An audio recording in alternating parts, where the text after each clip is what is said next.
बात करते हैं वैसे ही यहां पे बात करेंगे कि F12 का मतलब क्या है, कि F12 का मतलब है electric force by the charge Q2 on the charge Q1। मतलब F12 का मतलब है कि Q2 फोर्स लगा रहा है किसके ऊपर, Q1 के ऊपर।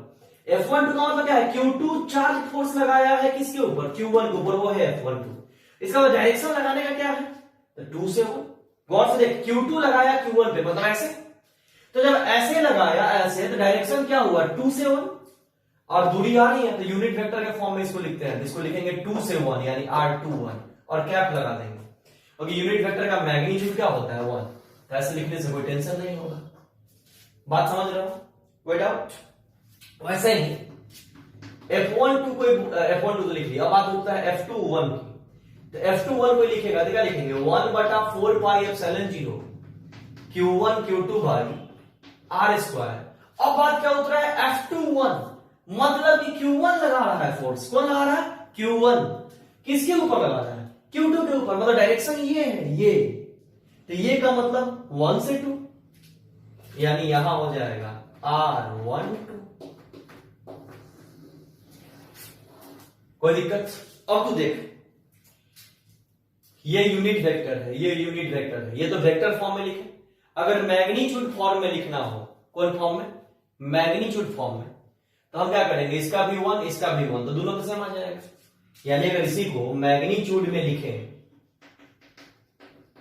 मैग्नीट्यूड में क्या लिख सकते हैं, F12 भी मैग्नीट्यूड में अगर लिखना चाहे तो क्या लिख सकते हैं, मान लो F12 या F21 कुछ भी लिखो मैग्नीट्यूड में, तो ये एरो हटा दो तो ये हट जाएगा, इधर यूनिट वेक्टर का मैग्नीट्यूड 1 होता है, तो क्या हो जाएगा 1/4 pi epsilon 0 Q1 Q2 by R square. F21 का मतलब क्या है, 1/4 pi epsilon 0 Q1 Q2 by R square. तो जो F21 है वही F12 भी होगा, यानी F12 भी मैग्नीट्यूड में तो यही होगा, मैग्नीट्यूड में तो यही होगा।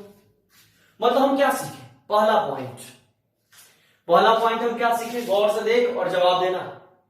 हमने ये सीखा कि कूलम्ब्स लॉ में जो दोनों चार्ज एक दूसरे पे फोर्स लगा रहा है, उस फोर्स का डायरेक्शन एक दूसरे के अपोजिट होता है, लेकिन मैग्नीट्यूड क्या होता है, सेम। हम क्या बोले कि कूलम्ब्स लॉ में जो दोनों चार्ज एक दूसरे पे फोर्स लगा रहा है, उसका डायरेक्शन देख, एक दूसरे के, ये इधर तो ये इधर, एक दूसरे का अपोजिट है, लेकिन मैग्नीट्यूड देख, दोनों का मैग्नीट्यूड क्या है, सेम। मतलब पहला पॉइंट हम क्या बोलेंगे कि इलेक्ट्रोस्टैटिक फोर्स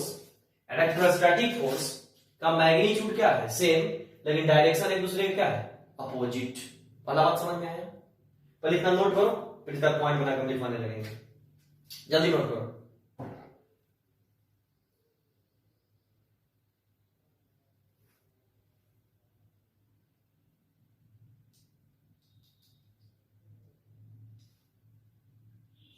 हम उम्मीद कर रहे हैं स्क्रीन पॉज करके लिख लिए होंगे, ठीक। चलो अब अगला पॉइंट समझो। पहला पॉइंट, ये जो फोर्स है या ये जो फोर्स है वो कितने चार्ज पे लग रहा है, 2 चार्ज। अरे एक लगाता है दूसरे के ऊपर, फिर ये लगाता है, इसके जो भी फोर्स लगा यहां, दोनों का मैग्नीट्यूड तो सेम ही आया, तो 2 चार्ज पे लगा कि 1 चार्ज पे, 2 चार्ज। तो यहां पहला पॉइंट बनाओगे और पहला पॉइंट बना के लिखोगे कि इलेक्ट्रोस्टैटिक फोर्स और electric force acts on 2 charges. Electrostatic force और electric force acts on 2 charges. पहला पॉइंट हो गया कि 2 चार्ज के ऊपर लगता है, कोई दिक्कत। दूसरा पॉइंट कि दोनों का डायरेक्शन एक दूसरे के अपोजिट है और मैग्नीट्यूड क्या है, सेम है। तो अगला पॉइंट में लिखो कि direction of electrostatic force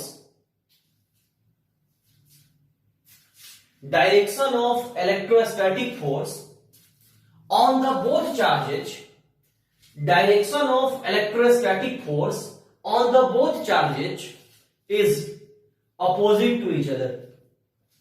Direction of electrostatic force on both charges is opposite to each other. ठीक ठीक। डायरेक्शन अपोजिट है। फिर अगला पॉइंट में लिख बट, अगला पॉइंट में लिख but magnitude of these two forces are same, magnitude of these two forces are same। ठीक, कोई डाउट? अब बात क्या होता है, तुम 11 में पढ़े हो कि जिसका डायरेक्शन अपोजिट होता है और मैग्नीट्यूड सेम होता है उसको हम बोलते हैं एक्शन रिएक्शन पेयर। क्या बोलते हैं? Action reaction pair. कोई दिक्कत? तो यहां पर हम क्या बोल सकते हैं कि इलेक्ट्रोस्टैटिक फोर्स जो है वह एक एक्शन रिएक्शन पेयर है। तो अगला पॉइंट में लिखो, अगला पॉइंट में लिखो कि electrostatic force is a action reaction pair of the force. Electrostatic force is a action reaction pair of the force, मतलब electrostatic force action reaction pair of the force है। ठीक, कोई डाउट? अब एक बात समझ, एक इंपॉर्टेंट बात यहां समझा लेते हैं कि बच्चे इसको गलत समझ लेते हैं। जैसे मान लो हम बोले एक्शन रिएक्शन पेयर, तो एक्शन रिएक्शन का मतलब समझाए कि मैग्नीट्यूड सेम डायरेक्शन अपोजिट, यही। तो इसका मतलब ऐसे भी तो हो सकता है, अगर मान ले कि हम ऐसे बोल दे कि ये F12 है, क्या बोल दे?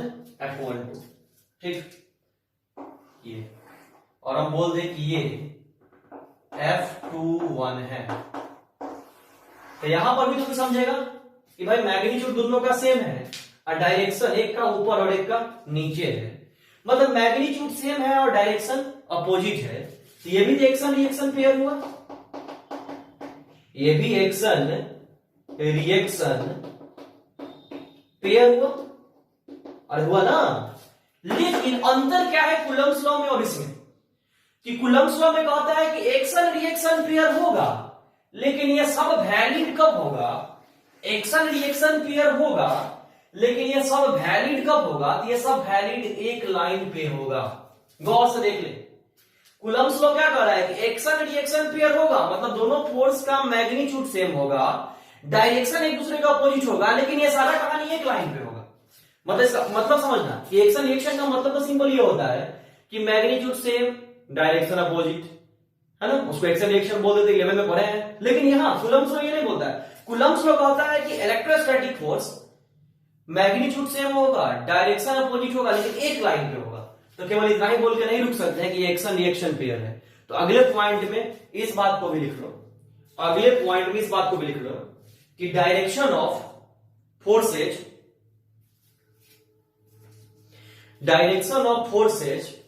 along the line joining two charges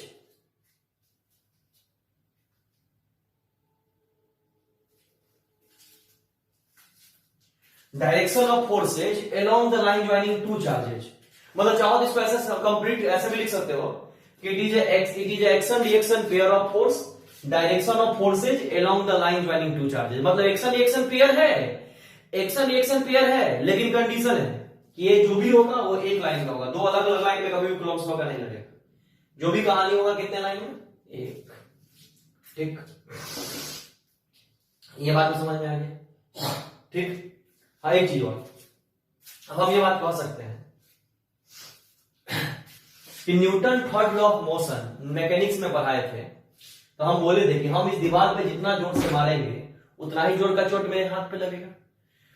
तो वहां बताया गया था Newton's third law of motion में कि Newton third law of motion में फोर्सेज का मैग्नीट्यूड सेम होता है।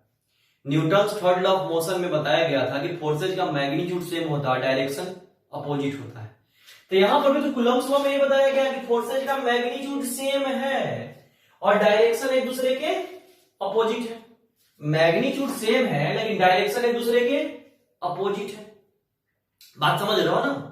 तो इसका मतलब हम ये बात बोल सकते हैं, इसका मतलब हम ये बात बोल सकते हैं कि मैकेनिक्स में 11th के मैकेनिक्स में जो role play Newton's third law of motion कर रहा था वही रोल प्ले इलेक्ट्रोस्टैटिक्स में कूलम्ब्स लॉ करेगा।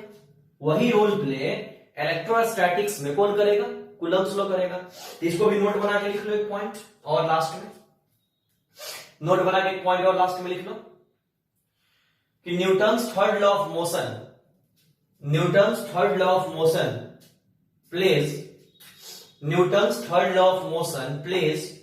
same role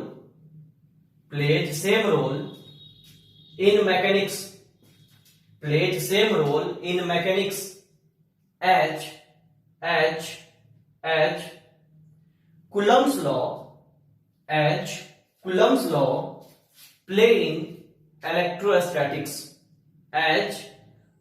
law play in electrostatics. ठीक, कोई दिक्कत? मतलब इस जगह पर हमें कुलम्स लॉ से रिलेटेड जितना कॉन्सेप्ट, थ्योरेटिकल कॉन्सेप्ट देना था वो दे दिए। आज के लेक्चर को हम एक क्वेश्चन नहीं करवाएंगे। अब अगला लेक्चर जो आएगा तो उसमें क्वेश्चन स्टार्ट हो। पहले कुलम्स लॉ पे बेसिक टाइप्स, कुलम्स लॉ पे जितने राइटर्स के बुक में जितना वैरायटी का क्वेश्चन आपको बनाने को मिलेगा, हर एक वैरायटी को बल्ब एग्जांपल्स में करवा देंगे हम। 11th के पेंडुलम से जोड़ के, रोटेशन से जोड़ के, सर्कुलर मोशन से जोड़ के, सबसे जोड़ करके कुलम्स लॉ पे हम क्वेश्चन करवा देंगे और फिर तब आपको पहला डीपीपी होमवर्क देंगे। ठीक, तो जो डीपीपी नहीं ले गए हैं, फिर लास्ट बार हम वीडियो बोल रहे हैं ऑफिस से आकर के डीपीपी ले जाइए, वरना अगले वीडियो के बाद अगला वीडियो जो डिस्कशन का वीडियो, हम कुलम्स लॉ पे केवल क्वेश्चन करवाएंगे। तो अगला लेक्चर जब अपलोड करवा देंगे आजकल में, उसके बाद आपका सीट होमवर्क स्टार्ट हो जाएगा। ठीक है, तो जल्दी जल्दी डीपीपी को ले जाइए। हम उम्मीद कर रहे होंगे कि अब हम लोग ऑनलाइन पढ़ाने में व्यस्त हो गए हैं, आप लोग को मजा आने लगा होगा, वीडियो क्वालिटी सही होगी और हम लोग भी एनर्जी से पढ़ाने लगे हैं, तो आदत हो गया ऑनलाइन अकेले पढ़ाने का। ठीक है, आप जितना ज्यादा वीडियो को शेयर करिए, लाइक करिए और समर्पण के चैनल को और प्रमोट करिए। ठीक है, थैंक यू।